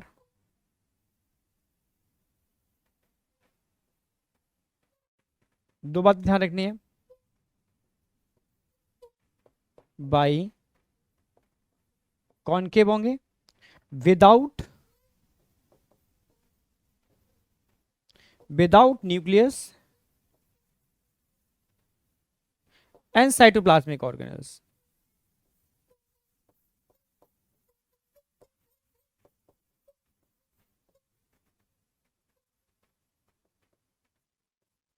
ना तो इनके पास न्यूक्लियस होता है, ना साइटोप्लाज्मिक ऑर्गेनेल्स होते हैं। समझ रहे हो ना मेरी बात? Without nucleus and without cytoplasmic organelles. Clear बिल्कुल? अब स्ट्रक्चर ध्यान से देखो, ध्यान से देखो, दोनों साइड से ऐसे, समझ रहे होगे? ऐसे स्ट्रक्चर कैसा नजर आ रहा है? बाई कॉनकेव, बाई कॉन केव। दोनों साइड से गुफा बनी हुई है, केव मतलब गुफा, ऐसे याद रखो, ठीक है? दोनों साइड से, तो बाई कॉन केव। क्लियर है बिल्कुल? जिसकी थिकनेस अप्रोक्सीमेटली 2 माइक्रोमीटर होती है, और इसका डायमीटर, डायमीटर की बात कर रहा हूं, डायमीटर लगभग 7.5 माइक्रोमीटर होता है, ठीक है? अगर पूरा एरिया निकालूंगा आरबीसी का, तो लगभग इंटू कर दो, इसका इंटू कर दो, ठीक है? तो इसका पूरा एरिया निकल आएगा। अगर हम आपसे पूछते हैं बाइकॉनकेव का मेन फीचर, ये नीट में आया हुआ है, बाइकॉनकेव का मेन पर्पस क्या है, क्यों बनाया नेचर ने आरबीसी को बाइकॉनकेव? कोई बाइकॉनकेव स्ट्रक्चर इसके सरफेस एरिया को इंक्रीज करता है, ठीक है? तो बाइकॉनकेव का मेन पर्पस क्या है? Increase surface area. जितना ज्यादा सरफेस एरिया होगा, उतना ही यहां से गैसेस एक्सचेंज आसानी से हो पाएगा, ठीक है? अच्छा, अब आता है without nucleus and cytoplasmic organelles. इसकी जरूरत क्या पड़ी इसको, ठीक है? क्यों उसने अपने न्यूक्लियस को एक्सोसाइटोसिस से बाहर कर दिया और साइटोप्लाज्म ब्रेक डाउन, डिजनरेशन हो गया इनका? क्यों, क्या जरूरत है? क्योंकि आरबीसी का मेन काम है transport of nutrients and gases. सोचो, अगर न्यूक्लियस और साइटोप्लाज्मिक ऑर्गेनेल्स होते तो मोस्टली ऑक्सीजन का यूटिलाइजेशन तो यही कर लेते, तो ट्रांसपोर्ट क्या होता? समझ गया? आ गया भाई? काम है इसका किसी चीज को ट्रांसपोर्ट करना, खाने को ट्रांसपोर्ट करना। अगर ट्रक में तुम भुक्कड़ों को बिठा दोगे तो क्या खाने को ट्रांसपोर्ट को करने देंगे? तो पहले ट्रक में से क्या करना होगा आपको? भुक्कड़ों को निकालना पड़ेगा, भाई तुम निकलो, अब जाकर के ये सही मायने में ट्रांसपोर्ट हो पाएगा। तो ये सब भुक्कड़ हैं, ठीक है? समझ रहे हो ना मेरी बात? तो इनको क्या करना पड़ेगा? निकालना पड़ेगा, बाहर करना पड़ेगा। समझ रहे हो? इसलिए क्यों, इसका मेन पर्पस क्या था? रिड्यूस यूटिलाइजेशन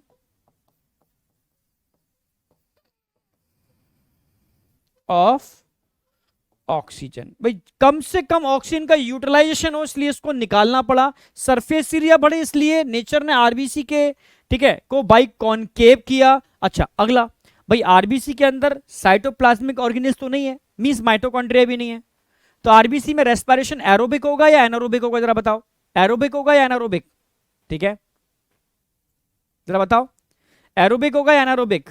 भाई आरबीसी में रेस्पिरेशन एनारोबिक होगा, समझ रहे हो ना? पर होगा, समझ रहे हो ना? मेटा क्वेश्चन आया था कि आरबीसी में मेटाबॉलिक प्रोसेस होते हैं, यस। मेटाबॉलिक दो टाइप के होते हैं, कैटाबॉलिक और एनाबॉलिक, ठीक है? और इसमें कैटाबॉलिक रिएक्शन मिल रही है क्योंकि ब्रेकडाउन हो रहा है, पर एनारोबिकली हो रहा है। आप समझ पा रहे हो ना मेरी बात? तो अगर मैं आरबीसी के अंदर बात करता हूं, आरबीसी के अंदर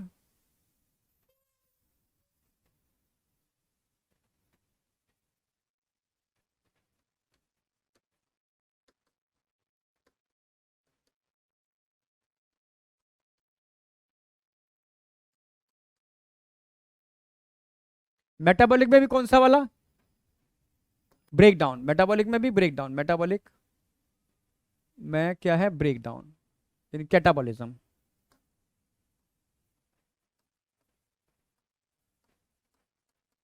भाई मेटाबॉलिक दो टाइप के होते हैं, एना मतलब जुड़ना, कैटा मतलब टूटना, कैटाबॉलिक।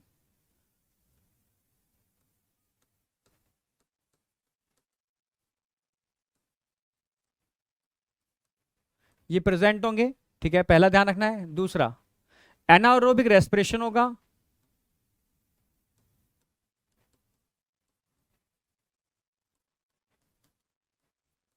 एरोबिक रेस्पिरेशन नहीं होगा क्योंकि माइटोकॉन्ड्रिया नहीं होता, पर एनारोबिक रेस्पिरेशन में भी ग्लूकोज का ब्रेकडाउन होता है। समझ रहे हो? एनारोबिक रेस्पिरेशन यहां पर प्रेजेंट होगा। ये दो पॉइंट ध्यान रखने, ठीक है? क्योंकि एनर्जी की रिक्वायरमेंट तो हर किसी को है, बिना एनर्जी के तो कुछ होने वाला नहीं है। समझे या नहीं समझे? यहां तक कोई डाउट शाउट है तो मुझे बताओ। मैमल्स आरबीसी की बात कर रहा हूं, ठीक है? समझ रहे हो? हमने फॉर्म्ड एलिमेंट में सिर्फ अभी एरिथ्रोसाइट की बात की है, इसके बाद हम ल्यूकोसाइट की बात करेंगे। आगे बढ़ते हैं। अच्छा, हीमोग्लोबिन। एक हेल्दी ह्यूमन के अंदर लगभग कितना हीमोग्लोबिन होना चाहिए? कभी आपने चेक कराया हो तो पता होगा आपको। एनसीईआरटी में दे भी रखा है, लगभग 12 टू 16 ग्राम पर एमएल और ब्लड के हिसाब से एनसीईआरटी में भी दे रखा है। समझ रहे हो? हीमोग्लोबिन कंसेंट्रेशन की बात करते हैं कितना है, एक एडल्ट की बात कर रहा हूं, ठीक है, एक हेल्दी ह्यूमन के एडल्ट की बात कर रहा हूं मैं। क्लियर बिल्कुल? ये एनसीईआरटी की लाइन है, मैं ऐड ही कर दे रहा हूं एनसीईआरटी की लाइन तो।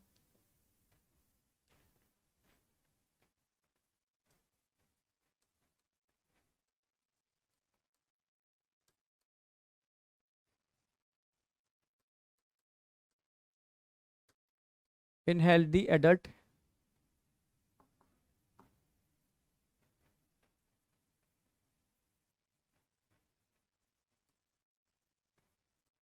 अमाउंट ऑफ हीमोग्लोबिन,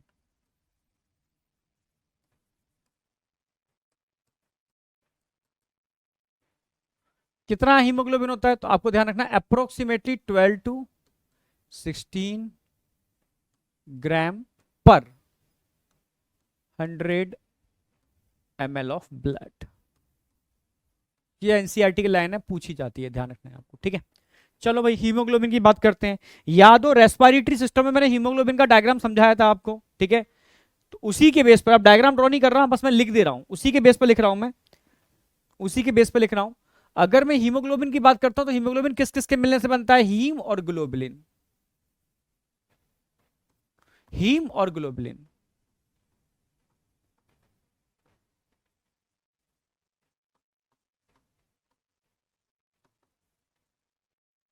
ठीक है, अगर मैं हीम की बात करता हूं, हीम के कितने मॉलिक्यूल होते हैं, हीम के 4 मॉलिक्यूल होंगे।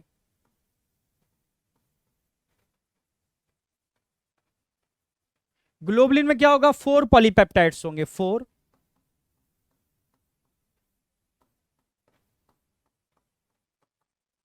पॉलीपेप्टाइड्स होंगे, 4 पॉलीपेप्टाइड के मिलने से, ठीक है, ये प्रोटीन बनती है। 4 polypeptide, 2 alpha 2 beta, respiratory system में भी बताया था ये मैंने, याद हो आपको, रेस्पिरेटरी सिस्टम में भी हमने डिस्कस किया ये, ठीक है। तो अगर मैं हीम की बात करता हूं 4 मॉलिक्यूल है, ग्लोबुलिन की बात करता हूं 4 पॉलीपेप्टाइड है। इन 4 पॉलीपेप्टाइड में बताया था मैंने 2 तो होती है अल्फा चेन, 2 अल्फा चेन,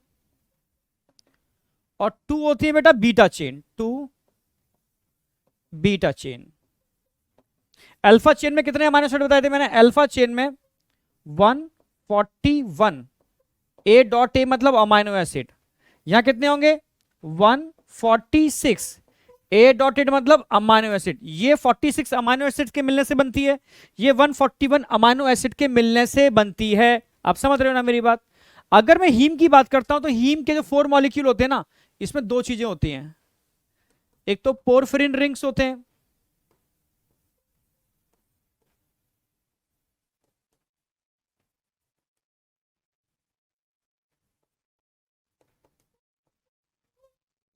समझना, एक तो पोरफिरिन रिंग्स होते हैं और आयरन होता है, आयरन Fe2 पॉजिटिव, ठीक है, फेरस बोल सकते हो, फेरस, फेरिक नहीं होगा, ठीक है। चलो, तो हीम के 4 मॉलिक्यूल जो पोरफिरिन रिंग और आयरन, मैंने डायग्राम भी बना के दिखाया था। पोरफिरिन रिंग की बात करते हैं तो पेंटावेलेंट रिंग होती है इस तरीके से, ऐसे ऐसे ऐसे, और इनमें जुड़ा होता है कौन, आयरन, Fe2 पॉजिटिव। ये हो गया हीम वाला पार्ट, ठीक है। तो हीम और ग्लोबुलिन के मिलने से बनता है हीमोग्लोबिन, क्लियर बिल्कुल, इन दोनों के मिलने से बनता है हीमोग्लोबिन। तो यहां तक कोई डाउट शाउट? और अगर मैं एक आरबीसी की बात करूं, एक आरबीसी की बात करूं, आरबीसी देखने में तो ऐसी होगी मान लो, ठीक है। एक आरबीसी में अगर आपसे पूछा जाए हीमोग्लोबिन के मॉलिक्यूल कितने होते हैं, इसके अंदर हीमोग्लोबिन के मॉलिक्यूल कितने होंगे, तो एक हीमोग्लोबिन दिखा दिया मैंने।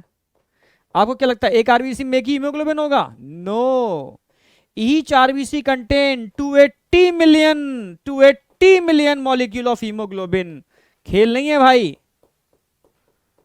समझ रहे हो ना मेरी बात? ह्यूमन बॉडी कोई खेल नहीं है, यह है आर, यह है आर बी सी, ठीक है। आरबीसी के अंदर बात किसकी कर रहे हैं, हीमोग्लोबिन, हीमोग्लोबिन की बात चल रही है। Each RBC each R B C contain कितने 280 टू 80 मिलियन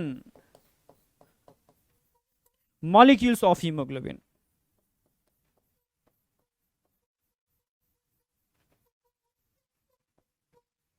हर एक आरबीसी में एक हीमोग्लोबिन नहीं होता, हर एक आरबीसी में 280 मिलियन मॉलिक्यूल होते हैं हीमोग्लोबिन के। आप समझ पा रहे हैं मेरी बात, कोई खेल नहीं है, ठीक है। तो ये समझ में आ गया कि आरबीसी का नंबर कितना होता है, आरबीसी का साइज एंड शेप कैसा होता है, ठीक है, इन मोस्ट ऑफ द मैमल्स, ठीक है। आरबीसी के अंदर साइटोप्लाज्मिक ऑर्गेनिज्म नहीं होते तो क्या मेटाबॉलिक रिएक्शंस होते हैं? यस। मेटाबॉलिक को हिंदी में बोलते हैं उपापचयी क्रियाएं। अब ये दो प्रकार की होती हैं, कैटाबॉलिक और एना। कैटा मतलब टूटना और एना मतलब जुड़ना। क्लियर बिल्कुल। तो बॉडी में दो ही तो तरीके की मैकेनिज्म चल रही है, या तो टूटने वाली है जुड़ने वाली। भाई ग्लूकोज का ब्रेक डाउन हो रहा है तो कैटाबॉलिक रिएक्शन हुई, ठीक है। तो भाई रेस्पिरेशन तो होगा ना, एनर्जी चाहिए, रेस्पिरेशन होगा। तो रेस्पिरेशन कौन सा होगा यहाँ पर, एरोबिक एनारोबिक? एनारोबिक, क्योंकि माइटोकॉन्ड्रिया नहीं है। माइटोकॉन्ड्रिया होता तो एरोबिक रेस्पिरेशन होता, ठीक है। अंदर क्या है आरबीसी के अंदर, हीमोग्लोबिन है। कितना हीमोग्लोबिन होना चाहिए पर 100 ml ऑफ ब्लड, ये आपके सामने है, ठीक है, 12 to 16 ग्राम। और ईच आरबीसी में कितने मॉलिक्यूल होते हैं हीमोग्लोबिन के, वो भी क्लियर है। हीमोग्लोबिन किसके मिलने से बनता है, वो भी क्लियर है। और रेस्पिरेटरी सिस्टम में इसका परफेक्ट स्ट्रक्चर बना के समझाया है मैंने, जिसमें मैंने CO2 और ऑक्सीजन बाइंडिंग साइड भी बताई थी। क्लियर है बिल्कुल। यानी यहां आकर के एकदम अल्टीमेटली हर चीज ब्रेन में सेट हो जाती है, ठीक है। तो आरबीसी से रिलेटेड हमारा क्लियर है। अब हम बात करते हैं आरबीसी बनती कहां है, फॉर्मेशन ऑफ आरबीसी कहां होता है, ठीक है। फॉर्मेशन ऑफ आरबीसी होता कहां है, एरेथ्रोपोइसिस कहां होती है, ठीक है। तो पूरी मैकेनिज्म बता रहा हूं, समझना।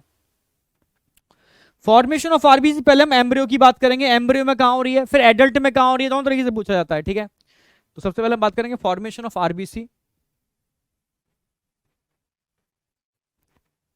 इन एम्ब्रियो और इन एडल्ट।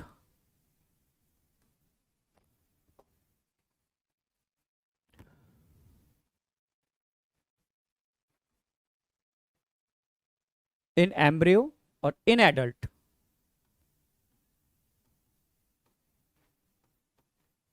समझना भाई, एम्ब्रियोनिक स्टेज के अंदर जब अर्ली एम्ब्रियो होता है तो ऑर्गन तो बने नहीं होते हैं, पर योग सैक सबसे पहले बन जाता है। तो इनिशियल, क्योंकि भाई इनिशियल फॉर्म में हार्ट, पहला ऑर्गन हार्ट बनता है, हार्ट पंप करता है, यानी ब्लड उससे पहले बन गया, ब्लड उससे पहले बन गया। तो एम्ब्रियो में सबसे पहले क्या बनेगी RBC, yolk sac. Yolk sac के बाद जब ऑर्गन बन जाते हैं तब कहां बनेगा, लिवर एंड स्प्लीन,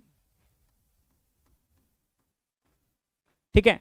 फिर इंतजार होता है रेड बोन मैरो के बनने का। जब रेड बोन मैरो बन जाता है एडल्ट के अंदर, ठीक है, तब आरबीसी का फॉर्मेशन कहां होगा, red bone marrow, red bone marrow, तब आरबीसी का फॉर्मेशन रेड बोन मैरो में होता है, ठीक है। समझ रहे हो ना मेरी बात? हाँ, जैसे आरबीसी के फॉर्मेशन में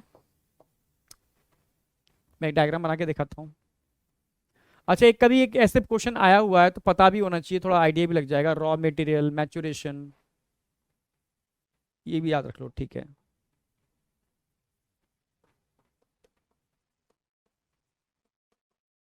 रॉ मटेरियल क्या होता है और मैच्योरेशन कैसे होता है।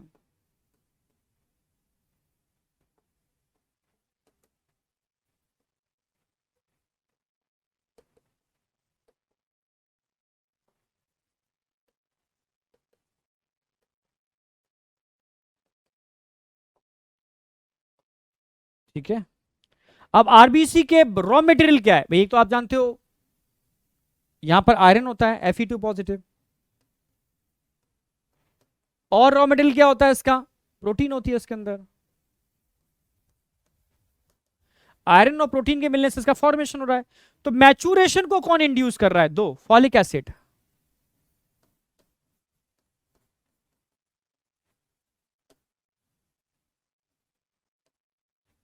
Plus vitamin B12। कभी आपके अंदर आरबीसी की कमी हो, ठीक है, ब्लड कि कोई हीमोग्लोबिन की कमी हो, तो डॉक्टर कहता है भाई फॉलिक एसिड के कैप्सूल खाओ और विटामिन B12 की कैप्सूल खाओ। प्रोटीन तो बॉडी में बनी जाती है, और आयरन ऑलरेडी हम खाते हैं, आयरन की कैप्सूल अगर नहीं खाते हैं तो आयरन की कैप्सूल देता है डॉक्टर, और विटामिन B12 देता है, और साथ में फॉलिक एसिड नहीं खाओगे तो आरबीसी का मैच्योरेशन नहीं होगा, फिर भी डेफिशिएंसी रहेगी, तो ये तो आपको देना ही पड़ेगा, ठीक है। अब बात करते हैं फॉर्मेशन ऑफ आरबीसी। चलो भाई रेड बोन मेरो की बात कर लेते हैं, समझना।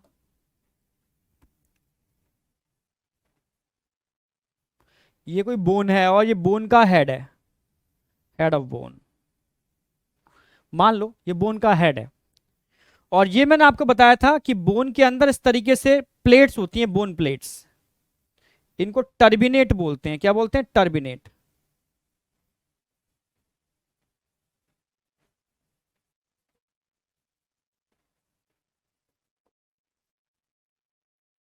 ये टर्मिनेट्स होते हैं बोन के हेड में।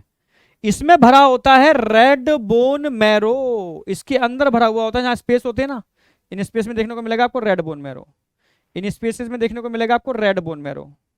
यहां भरा होगा red bone marrow, red bone marrow, red bone marrow, red bone marrow, red bone marrow, समझना मेरी बात। ये आरबीसी के हेड में होता है रेड बोन मैरो, और इस रेड बोन मैरो के अंदर होते हैं स्टेम सेल्स, कुछ स्टेम सेल्स होते हैं, ये स्टेम सेल्स दिखा दे रहा हूं मैं।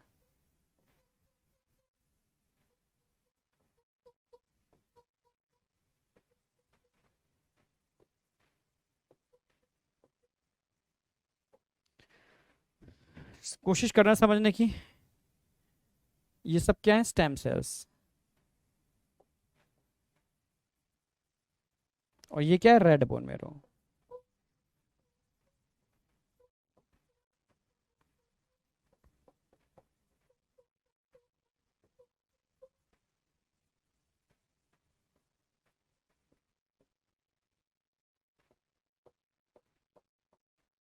ठीक है। अब स्टेम सेल तो आप समझते हो, ये ऐसे सेल्स होते हैं जो ब्लड की सारी सेल में कन्वर्ट हो सकते हैं, यानी इनसे ब्लड की और भी सेल बन जाती हैं, ठीक है। अब इन्हीं स्टेम सेल से क्या क्या बनते हैं, जैसे इनमें, इन स्टेम सेल से क्या क्या चीजें बन सकती हैं, देखो।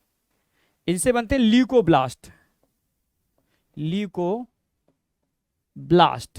इनसे बनते हैं मेगा कैरियोसाइट, मेगा कैरियोसाइट। इनसे बनते हैं इरेथ्रोब्लास्ट,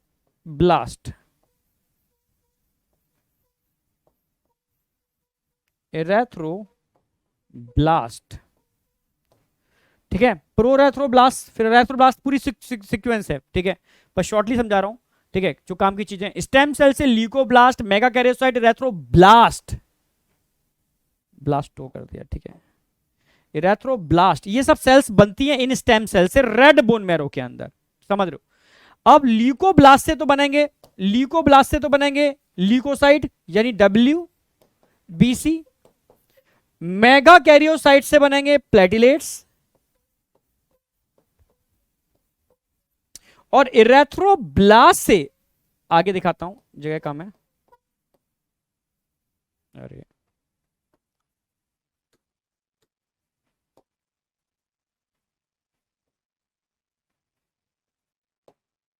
इरेथ्रोब्लास्ट से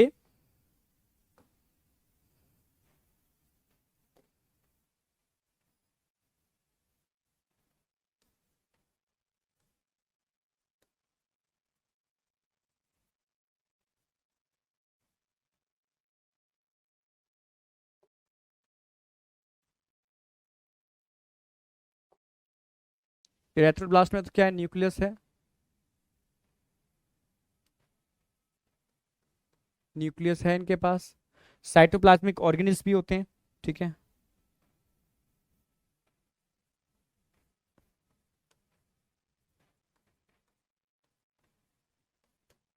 इनसे बनते हैं रेटिक्यूलोसाइट,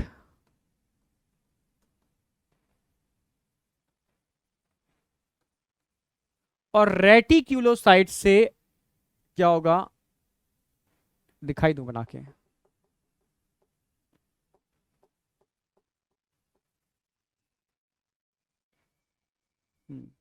रेटिक्यूलोसाइट से अगर मैं बात करूं, समझना,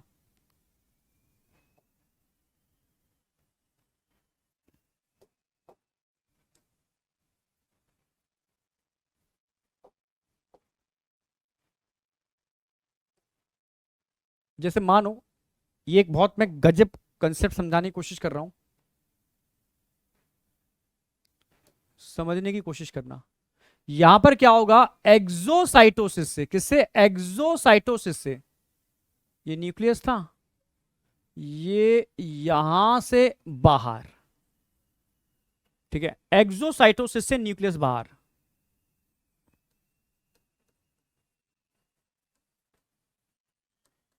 ठीक है, एक्सोसाइटोसिस से न्यूक्लियस का चलेगा, यहां से बाहर निकल जाएगा, समझना मेरी बात,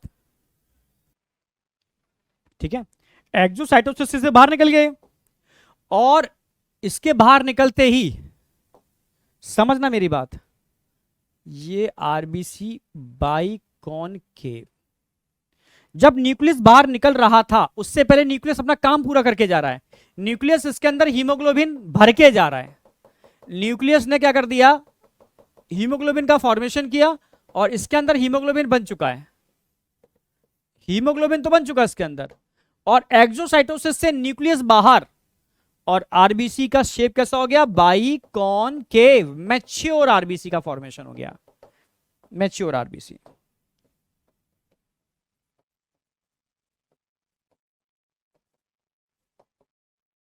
इन कहां पर बन रही है, इन रेड बोन मैरो, याद आ गया।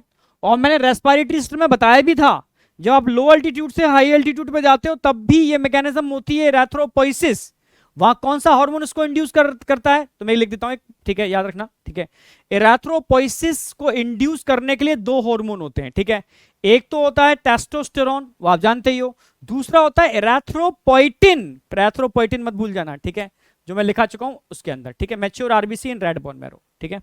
चलो भाई, आरबीसी का फॉर्मेशन भी समझ में आ गया। अब बात करते हैं, आरबीसी बन चुकी है, फॉर्मेशन हो चुका है, उसकी लाइफ स्पेन कितनी होती है, 120 दिन, 120 दिन तक लाइफ स्पेन होती है। आफ्टर 120 डेज, 120 दिन के बाद, आफ्टर 120 डेज इस आरबीसी का काम खत्म हो जाता है, यानी आरबीसी की एज पूरी हो जाती है। इसको जब ब्लड मूव करता है स्प्लीन से, तो स्प्लीन में कुछ मैक्रोफेज होते हैं, ठीक है, फैगोसिटिक सेल, वो इन आरबीसी को मार देते हैं, ठीक है, break down of RBC, macrophage कहां पर, इन स्प्लीन, तो स्प्लीन के अंदर मैक्रोफेज के द्वारा इन आरबीसी को मार दिया जाता है, इसलिए स्प्लीन को हम बोलते हैं ग्रेवियार्ड ऑफ आरबीसी, आरबीसी का कब्र गाह। उम्र कितनी होती है, 120 दिन होती है। समझ में आया नहीं आया, इस तरीके से सारा आरबीसी का काम खत्म होता है, ठीक है। अगर मैं आरबीसी की बात करूं, जस्ट अभी बताया मैंने, ये मानो आरबीसी है, आरबीसी के अंदर क्या था, हीमोग्लोबिन, आरबीसी में हीमोग्लोबिन था, जब आरबीसी का ब्रेकडाउन होगा, समझना, तो ये टूटेगी, किसमें टूटेगी, हीम और ग्लोबुलिन के अंदर, हीम प्लस ग्लोबुलिन के अंदर, समझना, इन स्प्लीन। भाई हीम तो काम की चीज है क्योंकि इसमें आयरन होता है, ठीक है, अब इसमें दो चीजें होती हैं, एक तो आयरन होगा, दो चीजें होंगी इसके अंदर, समझो मेरी बात। अच्छा, इसको ऐसे लिखूं,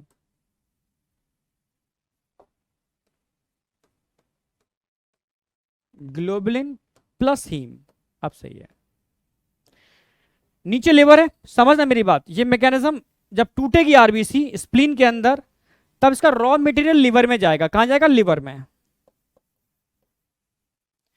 ठीक है, ग्लोबुलिन प्रोटीन है, लिवर में आकर के स्टोर हो जाएगी, काम की है।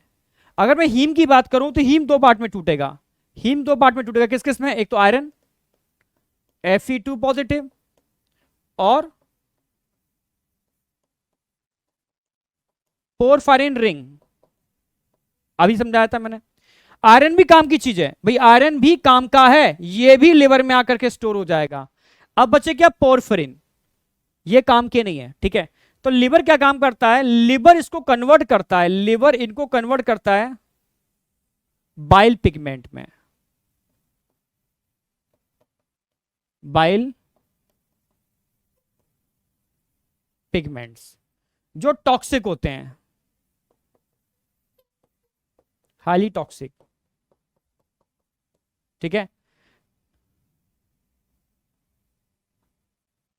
कन्वर्ट बाय लिवर, तो लिवर कन्वर्ट करता है इन रिंग्स को पोर बाइल पिगमेंट्स के अंदर।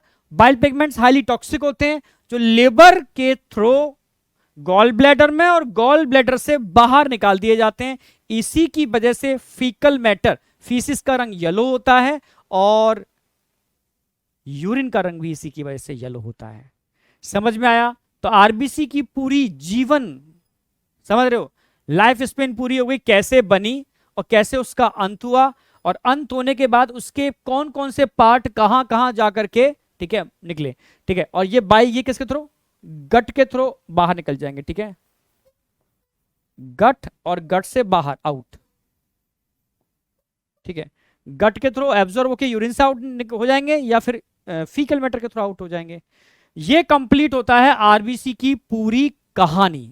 यहां तक कोई डाउट है तो मुझे बताओ, एकदम क्रिस्टल क्लियर होनी चाहिए, ठीक है, ओके। चलो ये आरबीसी हमारी कंप्लीट होती है। अब हमारा अगला सेशन चालू होगा डब्ल्यूबीसी का, ठीक है। तो अगले सेशन में मैं डब्ल्यूबीसी लेने वाला हूं, पर अगला सेशन बहुत इंपॉर्टेंट है, ध्यान रखना। अगला सेशन बहुत इंपॉर्टेंट है जिसमें पूरा डब्ल्यूबीसी लूंगा मैं, प्लेटिलेट्स भी लूंगा मैं इसके अंदर, पर साथ में ध्यान रखना इसके अंदर ब्लड ग्रुप सबसे इंपॉर्टेंट रोल प्ले करता है, और ब्लड क्लॉटिंग, ये सारा कवर होगा, ठीक है। और चारों ही बहुत कंसेप्चुअल है और बहुत इंटरेस्टिंग है, तो कुछ भी करना, अगला सेशन भूल मत जाना, ठीक है, टोटल कंसेप्चुअल है, ठीक है। तो अगले सेशन में इसका ये वाला पार्ट, फॉर्म्ड एलिमेंट का maximum important part, blood clotting, blood group और डब्ल्यूबीसी प्लेटिलेट्स, ये चारों कवर करने वाले हैं, ठीक है। थैंक यू बेटा, all the best, bye bye.